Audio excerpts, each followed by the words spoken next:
বলতে আমি এখানে তোমাদের বুঝাইলাম যে এখান থেকে আমি করবো সেটা প্রকৃত বা অপ্রকৃত এই দুইটা ভগ্নাংশ অবশ্যই হইতে পারে। কি বললাম? সাধারণ ভগ্নাংশ বলতে প্রকৃত বা অপ্রকৃত এই দুইটা ভগ্নাংশ হইতে পারে। তবে একটা জিনিস সবসময় মনে রাখবা যে মিশ্র ভগ্নাংশকে কি বললাম, যে মিশ্র ভগ্নাংশকে মিশ্র ভগ্নাংশকে যদি তুমি এই মিশ্র ভগ্নাংশকে সাধারণ ভগ্নাংশে রূপান্তর করো, প্রত্যেক ক্ষেত্রে কি বললাম, প্রত্যেক ক্ষেত্রে অপ্রকৃত ভগ্নাংশ পাওয়া যাবে। কি পাওয়া যাবে?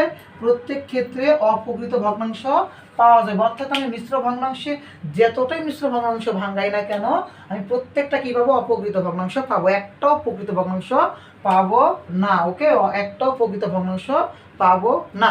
তো দেখো তো একটা মিশ্র ভগ্নাংশ আমি দিলাম যে 2/2 কি বললাম? 2/1 ওকে। তো 2/2 আমি তোমাকে সাধারণ ভগ্নাংশে রূপান্তর করব। কি করব? সাধারণ ভগ্নাংশে রূপান্তর করব। তো সাধারণ ভগ্নাংশে রূপান্তর করার নিয়ম আছে, সেই নিয়মটা আগে তোমাদের পড়িয়ে দিব, বুঝিয়ে দিব, তারপরে তোমাকে ভগ্নাংশে রূপান্তর করব। তো মিশ্র ভগ্নাংশকে আমি সাধারণ ভগ্নাংশ